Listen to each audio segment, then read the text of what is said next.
Hello and welcome to the On Pointless Podcast. I'm your host, Curt. The intro question for this week is, what ingredient can you not stand? Chara? I hate eggplant. When I get Thai food, I'm always pulling out the eggplant out of the curries. It works really well because I like eggplant, so I get extra eggplant. Yep. Matt? There's only like 3-ish things that I don't like eating, and most of them I'll eat in like one situation or another, just not most of the time. But the thing that I generally can't stand is pickles.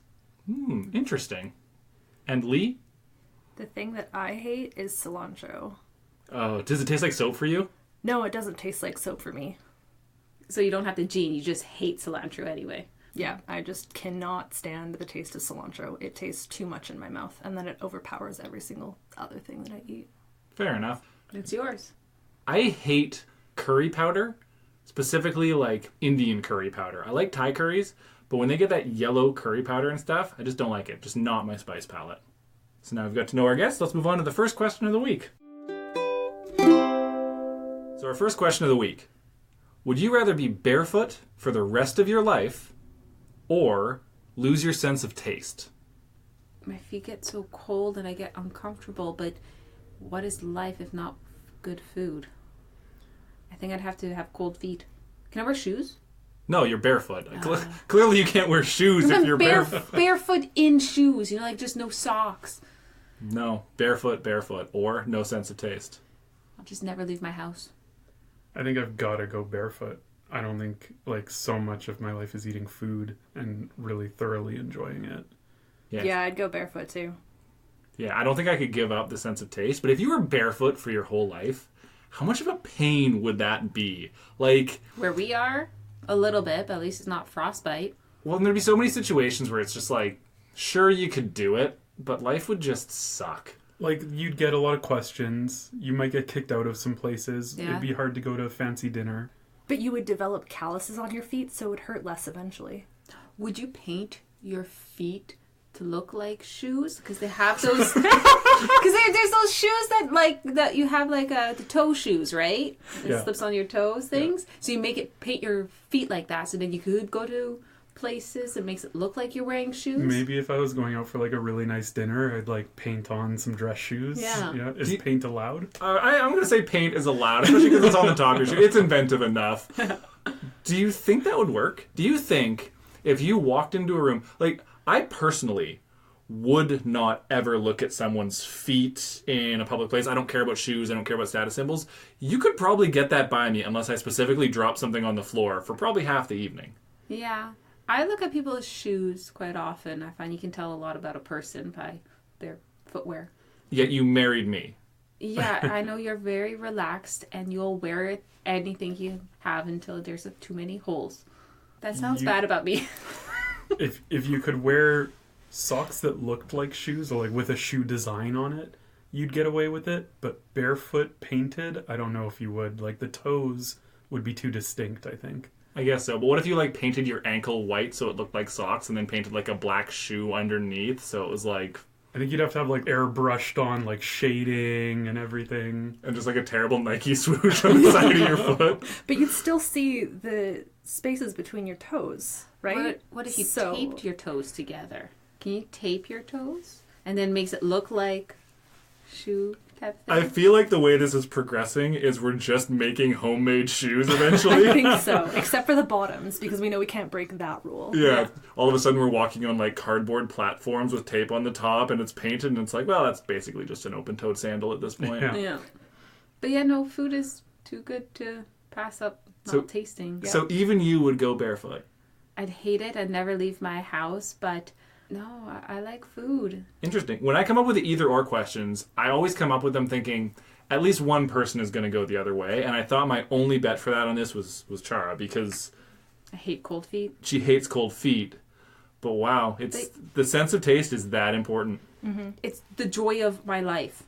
I don't think I'd give up tasting. But I could see how if I was starting life over again, maybe I'd pick shoes. Interesting. Your life would be a lot easier if you couldn't taste. Much easier. Because then you would just eat whatever the bland, organic, most nutrient-enriched paste was, and it wouldn't matter.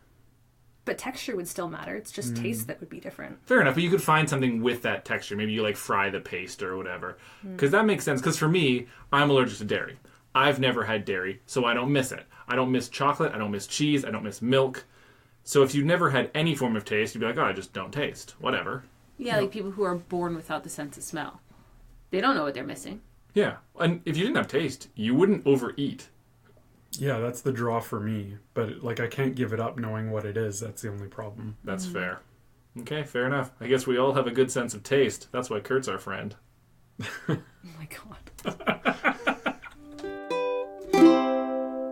So our new guests, Matt and Leigh, are both programmers. So I thought, time to come with a computer question. If you could only use one website for the rest of your life, what do you pick? Like one website, like the one page, or what one? One website. So like if you were to pick YouTube, you could watch any YouTube video. If you were to pick like a news site, you could see all the updates on the news site. CNN would now be the only website you could use. I guess if you use Google, you can only find the search results. You wouldn't be able to click the other websites. Exactly. I'd consider that a separate website. Oh, mine would totally be Archive of Our Own. What's Archive of Our Own? Fan fiction. Nice. Yeah, that makes sense. You love reading. Yeah, constantly. I was going to ask you, how do you define a website? Damn it. I knew the programmers would ask me a question about programming.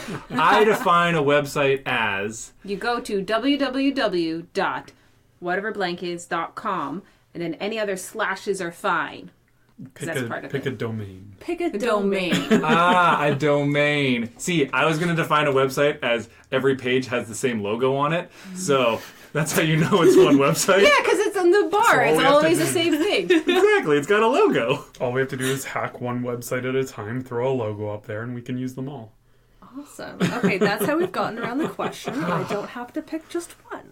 Programmers and hackers, they're all the same thing. But if you had to pick one domain, what would you pick? What would be the most useful one? It's not necessarily the one you're using the most now, but what could you not live without? I think probably YouTube. We watch a lot of YouTube in our off time. Ooh, but could I even do my job? Yeah, I was going to say, like, I can't use my own employer's domain. What if this is like your own personal time one? Yeah, let's say personal, because if not, the career affects it way too much, because I would technically have to use my company website, which would never be what I'd pick. Yeah, we would have to use Stack Overflow. That sounds so boring as a name. Why don't they call it, like, Cool Portal Website? It was already taken. Oh, that makes sense. The internet's been out for like, what, 30 years? It's all been done before. Hasn't it been longer than 30 years? It was the first internet thing. Is it? First web page to be out there? Only 30 years? I feel like it's been longer. 30 years is is it? 1990. Oh, yeah, I know. It was in the 80s things started, right? Yeah. Well, I just realized how much older I am You're welcome. than I expected to be. Because I felt 30 years. That's like the late 70s, early 80s, right? Yep. Oh, no. It's still the year 2000 in my brain. Yeah. For me, like, YouTube is a clear choice. Part of it is because I own a home. So whenever something breaks, you have to YouTube it. That's the only way to fix things. But it would be hard for me to not have, like, a Netflix. Especially with everything moving away from traditional cable. To not have a way to, like, watch TV shows and movies. I guess YouTube does have YouTube Red. So, like... YouTube is also lots of just pirated videos. You could watch clips of your favorite TV shows. I don't watch things if I can't pay for it. That's how I support people. So we watch Netflix on our smart TV, and I kind of considered that a loophole. So if you're saying it's an app, it's not a website. Yeah. Oh, so just go on my phone all the time. I can get away with it. If you're not in the browser. But that's Right. YouTube is an app. Tumblr is an app. But Facebook is an app. I use the YouTube website on my computer a lot. Okay, I'm going to say even apps included. What's the one that's the most important to you in your personal life? I get a lot of my news, I guess not really news, but kind of news from Twitter. Just follow a lot of random people and programmers and JavaScript stuff, and Twitter's a good one because Twitter gives you access to every realm of the world. Plus, Twitter has videos and photos and news and constant updates, so that makes a lot of sense. I can see that. yeah, I don't post, I just lurk, and I get a lot of information from it. I feel like 80% of the world is just lurkers that never post on anything. Yeah, Yeah. I'm proud to be one of them. Yeah, I have been that my entire life until I started the podcast and I had to start posting. Other than that, I never put anything on social media. It's good life lurking. If we're including all apps and I can't loophole Netflix and Crave, then I think I've got to change it from YouTube to Google and just soak up as much content as I can off of search results. Yeah, just from search results. Like there's embedded videos. That's true. Google has like the image in the video tab. Yeah, so I can get a lot of Just the images headlines. through there. The first like 33 sentences. Is the first Yeah. sentence really good enough for you for somebody who reads that many news articles? I read a lot of headlines and some news articles. If you can't tell the story from the headline, then it's just not a good enough headline. If you could be the world's foremost expert on any animal, which would you pick? See, that's funny because I remember watching another podcast and there was a scientist who was the foremost expert in, was it like some sort of fruit fly or something? Oh yeah, you're talking about Yeah, she was on the RT podcast yeah, once. I'm blanking. Sally LePage. Yeah, Yeah, she is an expert on fruit flies. That's her thing in fruit fly reproduction. yeah. I feel like I needed like a larger animal than that. Something useful. What does being the foremost expert on an animal in general give me? Like, is that And anybody has the a question most about knowledge? ostriches, boy, do you know everything just about an everything ostrich. about them? You know how like a 4-year-old knows everything about every dinosaur ever? Yeah. But you can pronounce the names. You're that. You know everything about that animal. And you can make money off it however you want, or you can be friends with them, or you can raise them. You are the expert. I choose humans. Indisputably an animal. If you could be the world's foremost expert on any animal except for humans, which would you pick? I think Cheater. dogs. I think you can make a lot of money with dogs because they're already dog experts. People love their dogs. You'd be a good trainer, probably. Yeah, there's probably the most money in dogs because it's the most common animal. Dogs are more common than cats, right? People train their dogs a lot more than cats. Yeah. People seem to be more outwardly seeking information about dogs. Cats, they're like, yeah, it's fine. I think people spend more money on dogs than they do on cats in general. I remember seeing the headline of a news article about do people spend more on cats or dogs, and it was very even. You actually read the article. Yeah, I remember like the graphic. It was like one was So the $7,384 for dog owners over a year, or 6,000 blah blah blah blah. So it was very similar. They did the averages and things like that. I mean, aren't cats there just for cat videos on YouTube, or do I not understand what owning a cat is? That's what YouTube is for cat videos. And then the cats are for the cat videos, right? And cats are their own. This is like a cat versus the egg situation. Like, which came first, YouTube or the cats? Yeah.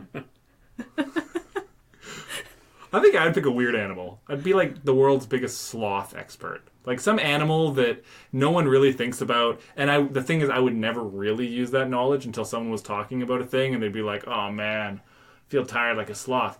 Actually, sloths aren't tired. They choose to rest because it's the best way for them to eat less food in a day. Like, I just pull out random sloth facts every once in a while and people are like, man, he knows a lot about sloths. But no one would know how much I really did know, which was everything. I think I might go smaller. Something like a microorganism. Is that an animal, though? Is A that human's an animal, a microorganism's an animal. What about, like, tardigrades? What are tardigrades? Oh, that's a good one. Those are those little, like, space bear things. They're like little A space bear. Yeah, they're like microscopic animals that look kind of like bears, but they can live in space. They can live everywhere. They're like an indestructible little microorganism, and they don't know where they came from. They're amazing. I was thinking more like slime. Slime? Slime. What's slime as an animal? I just remember seeing something like slime will find the best path to food so that you can use slime trails to know like how to structure a city. Interesting. Yeah, it was like something for like the Japanese railways. They're trying to connect cities together, something like that, and they did an experiment by using slime and like dots for what or food sources are, and they were like saw which way they went. It was like, oh, this is the most efficient method to connect these cities. Might not have been real, but I feel like I read that. That was an unexpectedly weird fact. See? And I would know everything about slime, even more than that. That's fair. That You're seems way more. flabbergasted by my knowledge. That seems way more useful than my SL animal. Yeah. You know what I would want? I'd want to know everything about spiders because our house is infested with spiders. And if I knew everything, then I'd know where they're making their babies and where they're hiding and how to kill them and how to attract them into my little traps so that I don't have any spiders. Or with knowing everything about spiders, know that they're not actually that dangerous to you. They just scare you. Help you? Would you become less scared of them? I'm not scared of them. I just don't want them in my house. I'm terrified of them. That's interesting, yeah, because it would either, you being an expert would either help you eradicate them, which I never thought of as a reason to become an expert in a thing, but is a fair point, or you'd learn to understand them, so then you wouldn't mind them as much. Either way, it would solve your spider problem. Well, now that Leigh's picked something really useful for us, I think I'd go your route, Curt, and I'd pick something really obscure that had no value and would be like purely a party trick. So what animal? I don't know. Come I don't know if Hurry I know up. You gotta something pick one. obscure. Do something. Put me on the spot. Pygmy owls. No. Koalas. The fact that both of you know what those animals are like disqualifies them right off the bat. It's got to be way more obscure than that. Like I would have said something like tardigrade, but Apparently that's too known. What about a mantis shrimp? Oh, they like can see so many colors. And they can shoot jets of boiling water? Yeah, well, okay. Okay, I want to know everything about a mantis shrimp. Like This is so much more interesting. A woodpecker. Like an You obscure, almost extinct woodpecker or something like that. Yeah, this specific species Yeah, of like it. a So, like, Woody? subspecies. Yeah. Yeah, we'll go with Woody. Okay. Woody the woodpecker. So Chara wants tardigrades. No, I Leigh don't. wants... Oh, apparently she Slime. doesn't. Oh, right, she changed her mind to Or slime. mantis. Chara Or wants... dogs. Chara wants... She's undecided. Slime, mantis, or dogs. Leigh wants spiders. I'm going to stick with sloths. And Matt's going to go with the northern Arizonan red-breasted woodpecker. Exactly. So I've been talking about the podcast at work, and I'm trying to explain what we do, but my boss just doesn't get it. So he was asking, what's a question we ask? Is it like, if you had to box 1,000 boxes, how would you feel? It's like, you fold 1,000 boxes, how would you feel? It's like, Accomplished. I'd feel very accomplished. I figured to be, how many do you have to do in a row? So I folded thousands of boxes in my career. Yeah, but if you boxed 1,000, at the point where you boxed your 1,000th box, if a banner came down from the sky with a little bit of glitter and it was like, congratulations, 1,000 boxes, I'd be like, I have made 1,000 boxes. And think of the product you filled those 1,000 boxes with. That's a milestone. It could be ranging from bottles of wine to tubes of caulking to giraffes. You can fill boxes with anything. Yeah, you have a weird answer. And that'd be very quick to get to 1,000 boxes. It'd be like, oh, 2 weeks in, you've done 1,000 boxes. It's like, great. Call you when I've done 100,000. Well, you're a go-getter. You'll never be satisfied. Who are you, Alexander Hamilton? Why am I folding these boxes? I don't want to fold the boxes! You can go streaking anywhere, at any event in the world, and get away with it. Where do you choose to bear all? The World Cup. That's got to be some of the highest ratings. The most people will see it, but the least amount of people that I know. Not a family of sports fans. Oh, yeah, that's a good one. It's the biggest event in the world. Mm-hmm. One of. For sure, yeah. Yeah. But it's also televised. Yeah, but he gets away with it. But like so few people that I know will watch it. Like a few people in my family might watch it. But if you get away with it, that means you got away with it in your family as well. So it's all good. Doesn't matter. Well, but they might still see it. I just mean you're not going to get arrested for it. Like, I could go streaking at the royal wedding and be just totally fine the next day. Yeah. Is this because we went to that baseball game and there's 4 streakers in that one game? It's not, but that was the most amazing occurrence. We went to a Seattle Mariners game a few years ago, and yeah, there was literally 4 streakers at the game. Only one naked guy. 2 other people got on the field, and there was the drunk guy that just like fell over the edge. Yeah, he was the best one. He didn't actually make it onto the field because he never crossed the third baseline, but he tried. Yeah, it's like after the first one, they say the announcement, there's repercussions. And after the second one, they're like, no, you will get arrested. Don't do this. And then it's like, no, you've lost the handle of this game. Yeah, lost the plot. But yeah, a sporting event is always the classic event for streaking. It'd also be funny, like, at some form of really formal event. Something uptight, like at the UN, for some reason. Or like at the horse racing place. Just streak in front of the horses before they start. At the Kentucky Derby? Yeah. Just run across the track and spook all the horses? But you're wearing a very nice hat. That's how you got away with it. Just like, well, the streaking we can't condone, but that hat, though, okay. Okay, but now I'm thinking about it, and the royal wedding would be hilarious. But not like while they're like riding down the streets and stuff, but like actually when they're getting married. Like streak into the cathedral and then out of the cathedral. Yeah, like, does anybody... Fully televised everything, ruin the wedding, go in between the groom and bride. Does anybody have any objections? And Leigh just runs through naked, like... Screaming. Yeah. I don't object to the wedding, I'm just showing off my body. I like the idea of like you get away with it as in like they can't catch you or something like that. Suddenly no one can catch you. You have like no identifying mark. You just disappear into the crowd. Yeah, just magically all of the guards' shoelaces are tied together for no apparent reason and they all just trip. Yeah. I never even thought of doing it at anything but a sporting event. Yeah, because normally the only place where people do streaking. Yeah, like I've definitely never seen a streaker at a royal wedding before. No, definitely not. Well, you don't see streaker. I saw a streaker in a park one time, but I thought that was a little sketchy because there could have been kids around. Yeah.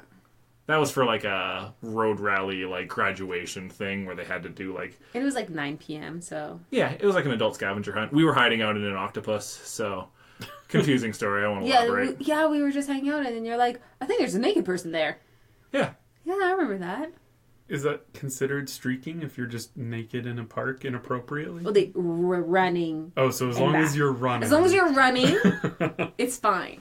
That's a streak. Yeah, nudity is way less assaulting to me if the person is like running and laughing. If the person's standing still and naked, it's like, that dude is a creep. What's wrong with them? But if they're running and laughing and screaming, you're like, oh, they're streaking, that's funny, and you clap, because that's what you're supposed to do. So nudity's better when it's on the move. That should be a t-shirt slogan. I just think a streak, because you're running fast that you can't see anything, right? Like a streak. Streaking. Yes. That's what I always thought it was. So you gotta run really fast. Really fast. Yeah, you guys just gave me my answer. Yeah, what is it? The most exciting sporting event that only happens once every 4 years. The 100-meter final at the Olympics. As soon as the starter gun went, I would sprint right alongside them naked. Sure, they'd be way ahead of me, but I'd be the naked guy in the back, and no one would watch them finish because I would time it just in time with the gun. Oh, no, you should time it so you cross the finishing line just as they do. And then you go for the photo finish and it's just your dick. So right as they're starting... Curt's 3/4 of the way to the end. Pretty much. Oh, that's good. And they have to live with that picture for the rest of their lives. This is when I want it. But yeah, don't worry about this guy's dick in the background. Yeah. You have to hope that one's a photo finish, too. Yeah. Not the background, foreground.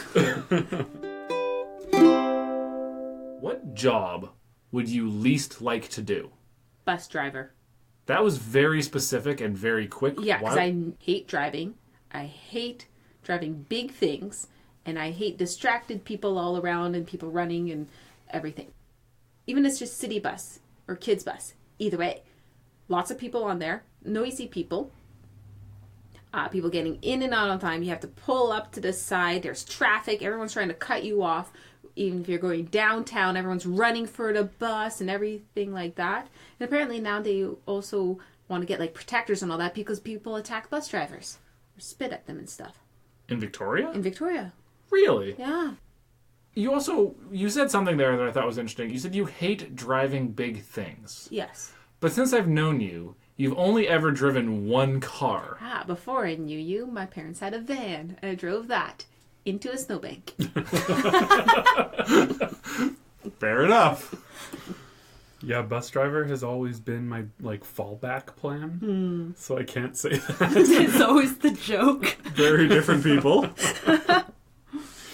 It's a point in time where I genuinely thought that I was going to be a nurse because my mom was a nurse and I thought that would be a great career. And then I sat down and thought about it and I realized that I don't really want to take care of people. I don't really like strangers.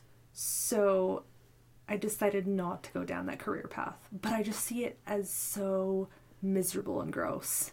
Mm-hmm. And I do have a friend that's a nurse, and she just talks about how she cleans up poop all the time. So it would just be like the worst career path. I'm really glad I dodged that bullet. Mm-hmm. Fair enough. I could see that. That's not something I would want to do. My worst one, however, and it's actually the reason I came up with this question, is I stumbled across a job that I couldn't think of a worse situation for me, so then I thought of a question for it. The worst job for me would be to work in a glitter factory. That's very specific. If I was a dude who worked in a glitter factory, there is no chance that you ever don't have glitter on you. I don't care if I'm wearing a full hazmat suit. I don't care if I'm wearing a space suit. When I went to leave there, I would have glitter on me. And I'm sure that the people who work at the glitter factory, like, you know how people who work in coal mines get black lung? I'm sure they have sparkle lung. They have some disease where they're coughing up glitter all the time, where they're dying slowly because little pieces of glitter are shredding them from the inside. I hate glitter. I would never work in a glitter factory. You would be so pretty, though. You know, like in Twilight, how, like, the main male lead just glitters all the time in the sun. Mm-hmm. That's true. Yeah, you'd look like that. I would be a fancy boy, and that would be kind of nice. That's the worst part too, though, is I would hate my life and I'd be upset all the time, but no one would know because I'd be sparkling. Mm-hmm. And you can't frown with glitter on. Curt, I feel like you've been sitting on this one for a while. Has that answer been like burning a hole in your gut for a few days? Since yesterday morning when I was talking about glitter. Fun fact about glitter, all the glitter that's ever been produced in the world still exists in the world.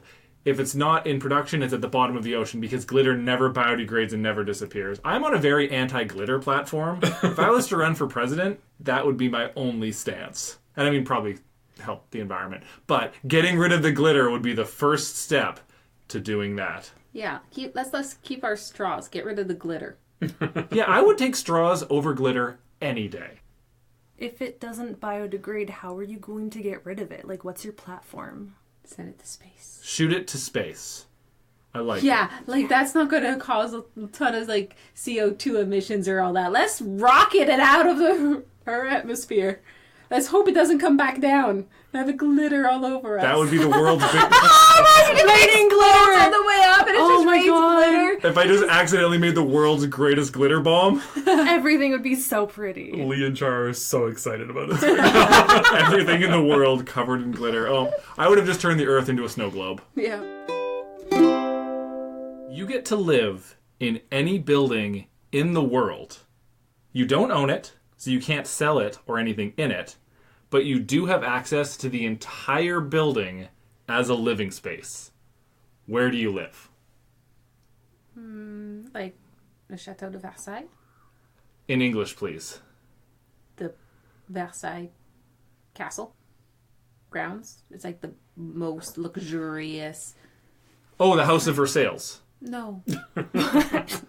Like Louis XIV or something. The most elaborate gardens and buildings in France.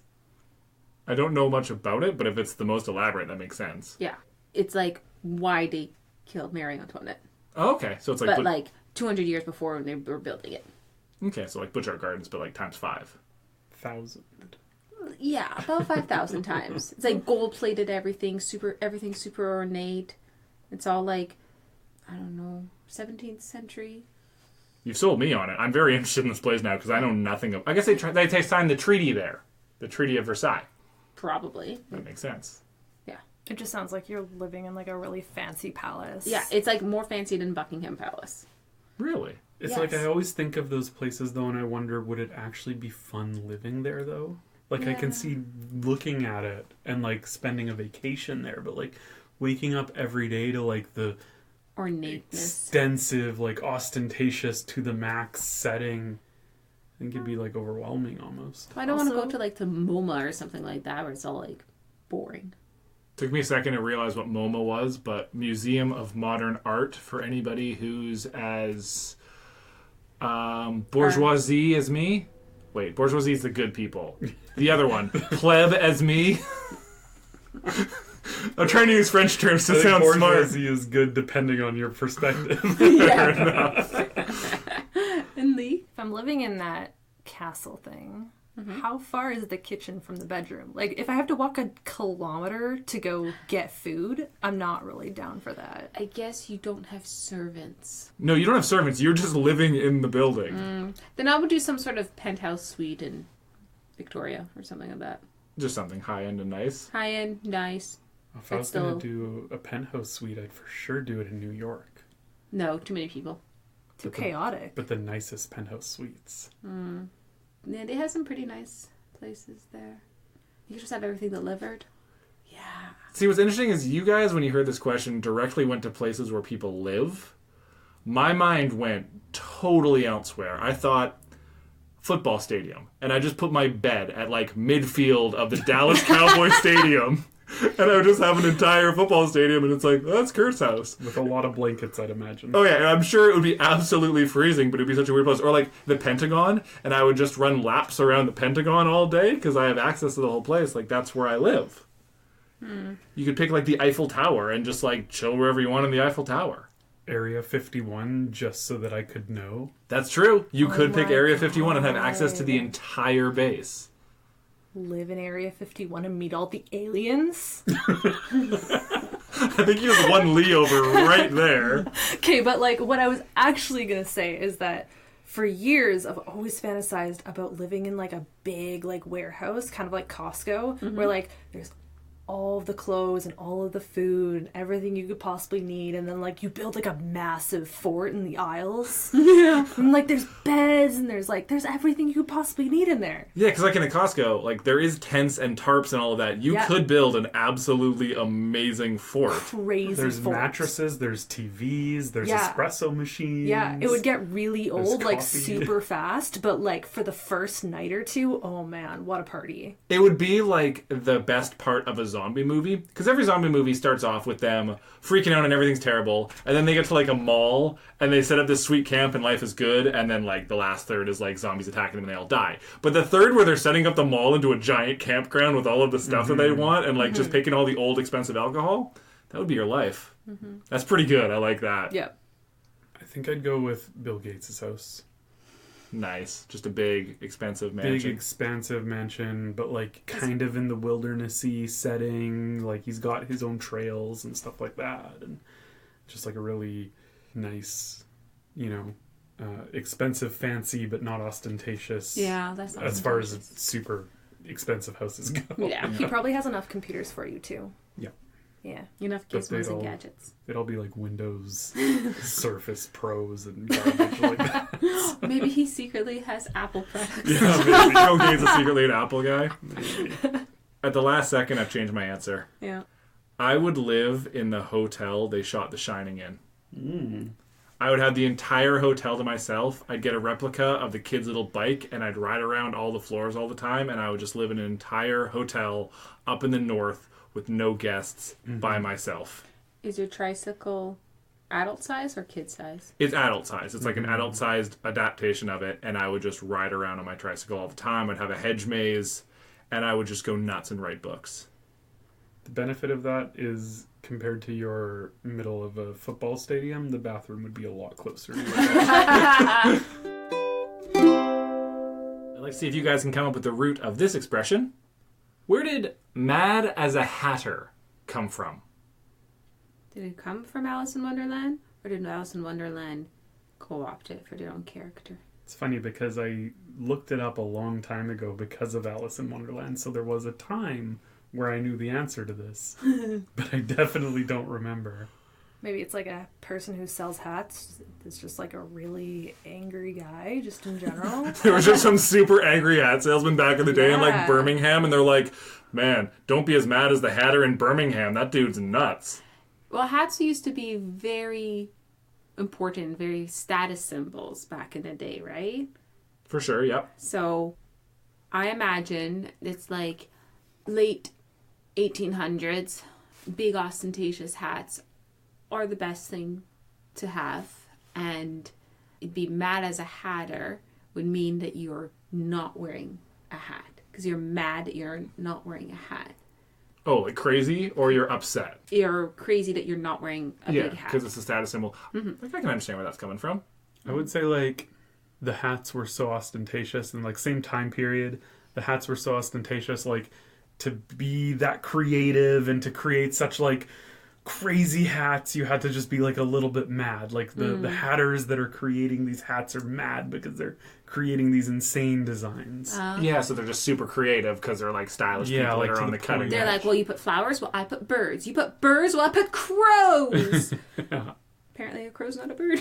Yeah, I was wondering about that. I was going to just fly right past that, but... so, the actual expression Mad as a Hatter. So back in the day when they used to make hats, there was normally a lining on it, and something to do with the lining and the accessories they put on it was made of mercury. So a lot of hatters actually went crazy, and their hands would kind of fidget, and they'd start to get like hallucinations and have anxiety and just be like weirdos because they were working with dangerous chemicals all the time. So Mad as a Hatter is because hatters quite often went crazy due to the stuff they were dealing with. Mercury poisoning. I think that's what you were going to say, right, Leigh? No. Yeah, it sounds like Well, that's everything we have for you today. Thanks again for listening to the On Pointless podcast. The best way to show your support for us is to just tell your friends and family to listen. So the more people you can get listening, the more we can keep making this fantastic and creative, awesome content. Yeah, Curt, it's great.